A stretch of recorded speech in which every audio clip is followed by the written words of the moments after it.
नमस्कार साथियों, मैं कृष्णा। आप देख रहे हैं अपना YouTube channel Krishna sir GS knowledge में। साथियों, आज झारखंड में मध्यकालीन इतिहास में उत्तर मुगल काल की चर्चा करेंगे। उत्तर मुगल काल में झारखंड राज्य में आज हजारीबाग क्षेत्र के राजवंश की चर्चा करेंगे। तो हजारीबाग क्षेत्र में रामगढ़ राज्य था। रामगढ़ राज्य का संस्थापक जैसे हम लोग जानते हैं बागदेव सिंह थे। लेकिन उत्तर मुगल काल की जब बात कर रहे हैं हम लोग, तो उत्तर मुगल काल में शासक उसमें रामगढ़ के दलेल सिंह थे। दलेल सिंह का कार्यकाल 1667 से 1724 ईस्वी रहा है। इनके समकालीन मुगल बादशाह औरंगजेब थे। 1658 1707 ईस्वी। औरंगजेब की मृत्यु 1707 में होती है। उसके बाद उत्तर मुगल काल चलता है। तो उत्तर मुगल काल के बादशाह हुए बहादुर शाह जफर प्रथम 1707 से 1712 ईस्वी। जहांदार शाह 1712 से 1713 ईस्वी। फिर देख रहे हैं फर्रुखसियार 1713 से 1719 ईस्वी। मोहम्मद शाह 1719 से 1748 ईस्वी। ये सभी दलेल सिंह के समकालीन मुगल बादशाह थे। दलेल सिंह का जो राजधानी था वो बादाम था और 1670 ईस्वी में इन्होंने अपनी राजधानी बादाम से स्थानांतरित करके रामगढ़ ले गया।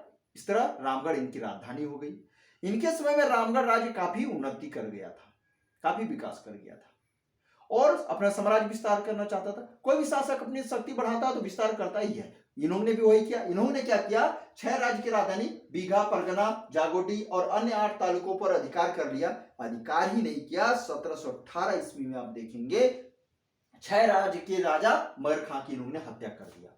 लेकिन हत्या के बाद कोई चुप पुत्र बेटा तो बैठेगा नहीं। हुआ क्या, 6 साल बाद, ठीक कितने साल बाद, 6 साल बाद 1724 ईस्वी में देखेंगे मगर खां के पुत्र रणभक्त खां ने नरहत समैया के जमींदार आमिर अली अहमद खां की सहायता से रामगढ़ के शासक दलेल सिंह पे आक्रमण करके उनको युद्ध में पराजित करता है और अपने खोए हुए सारे क्षेत्र को फिर से प्राप्त करता है। यानी इसका मतलब यह हुआ कि 1718 में मगर खां को जब हत्या कर दिया गया तो उनके क्षेत्र पर अधिकार कर लिया था दलेल सिंह। तो उनके पुत्र ने फिर से जीतकर उस अधिकार कर लिया। यही नहीं, देखेंगे कि इससे पहले की अगर घटना की बात करें तो 1719 ईस्वी में दलेल सिंह ने पलामू के चेरो शासक रंजीत राय को छोटानागपुर खास के नागवंशी शासक राम शाह से टोरी परगना क्षेत्र छीनने में सहायता किया था। अब दलेल सिंह की मृत्यु हम लोग देख रहे हैं 1724 ईस्वी। दलेल सिंह की मृत्यु के बाद विष्णु सिंह इनके उत्तराधिकारी हुए जो गद्दी बैठे 1724 से 1763 ईस्वी में। तो साथियों, विष्णु सिंह के समकालीन अगर मुगल बादशाह देखेंगे तो मोहम्मद शाह 1719 से 1748 ईस्वी तो थे ही। इसके बाद अहमद शाह 1748 से 1754 ईस्वी। फिर हम देख रहे हैं आलमगीर द्वितीय 1754 से 1759 ईस्वी। फिर शाह आलम द्वितीय 1759 से 1806 ईस्वी। तो इस तरह विष्णु सिंह के समकालीन मुगल बादशाह हुए। तो साथियों, रामगढ़ के शासक विष्णु सिंह के समय 1732 में 6 राजा के जो थे रणभक्त खां, उनकी मृत्यु हो गई। कैसे, तो चेचक से मृत्यु हो गई। धीरे धीरे इन्होंने क्या किया, मौका की तलाश देखा। विष्णु सिंह ने 6 राज्य पे अधिकार कर लिया जो 1747 ईस्वी तक बना रहा। अपनी शक्ति को विष्णु सिंह काफी बढ़ा लिया था। अब शक्ति बढ़ा लेने के बाद ये स्वाभाविक है कि अपने अगल बगल या किसी को कर देना और सारा उपेक्षा करेगा। इन्होंने बंगाल के जो नवाब थे उनको उपेक्षा किया, सालाना कर देना बंद कर दिया। उस समय बंगाल के नवाब सरफराज खां थे। कौन थे, सरफराज खां। तो 1733 ईस्वी में हम लोगों ने चर्चा किया था कि अलीवर्दी खां बिहार के नायब सूबेदार बने थे और वो बंगाल का नवाब बनना चाहता था। 1740 ईस्वी में गिरिया के युद्ध में अलीवर्दी खां ने बंगाल के नवाब सरफराज खां को युद्ध में पराजित करके बंगाल का नवाब स्वयं बनता है। 1740 ईस्वी में नवाब बनने के बाद अलीवर्दी खां ने हिदायत अली खां को देखेंगे रामगढ़ राज्य पे आक्रमण करने और सालाना कर वसूलने के लिए भेजा जाता है, अर्थात भेजते हैं।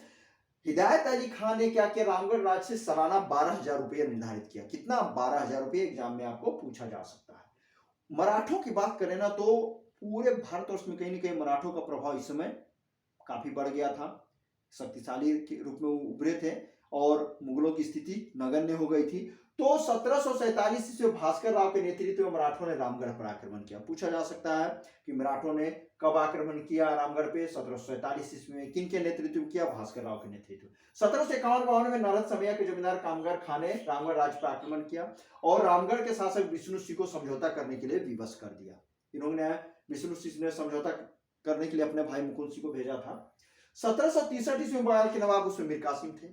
मीर कासिम जिस समय गद्दी में बैठे थे। उस समय रामगढ़ नरेश ने क्या किया, बहुत से उनके विरोधी कार्य कर रहे थे, उनके विरोधियों को अपने शरण भी दे रहा था, सहायता भी कर रहा था, आसपास के क्षेत्रों पर अधिकार कर ले रहा था। इस तरह मीर कासिम ने मरकत खां और असदुल्ला खां के नेतृत्व में रामगढ़ शासक के विरुद्ध एक सेना भेजा, और इस सेना ने क्या किया, विष्णु सिंह को क्या किया, आक्रमण कर पराजित किया, और उसके अवैध रूप से हड़पे गए सारे क्षेत्रों पर क्या किया, अपने अधिकार में लेकर इन सारे हड़पे हुए क्षेत्रों को उनके वास्तविक हकदारों में बांट दिया, जो उनके असली मालिक थे। और विष्णु सिंह से इन दोनों ने क्या किया, मुआवजा भी वसूला। विष्णु सिंह की मृत्यु 1763 में होती है, और रामगढ़ के शासक बनते उनके भाई मुकुंद सिंह। इस तरह मुकुंद सिंह रामगढ़ के नए शासक बने।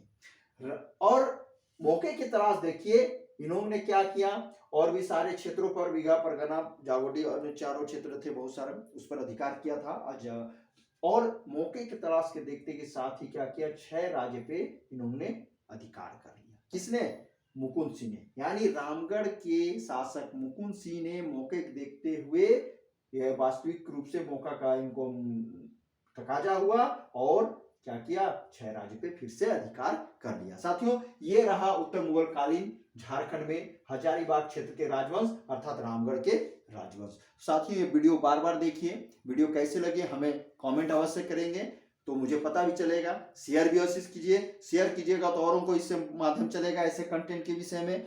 लाइक जरूर कीजिएगा, सब्सक्राइब अवश्य कीजिएगा। सब्सक्राइब कीजिएगा तो बार बार आपको नए नए कंटेंट मिलते रहेंगे, आपको एग्जाम में बेहतर तैयारी का मौका इससे उपलब्ध होती रहेगी। नमस्कार।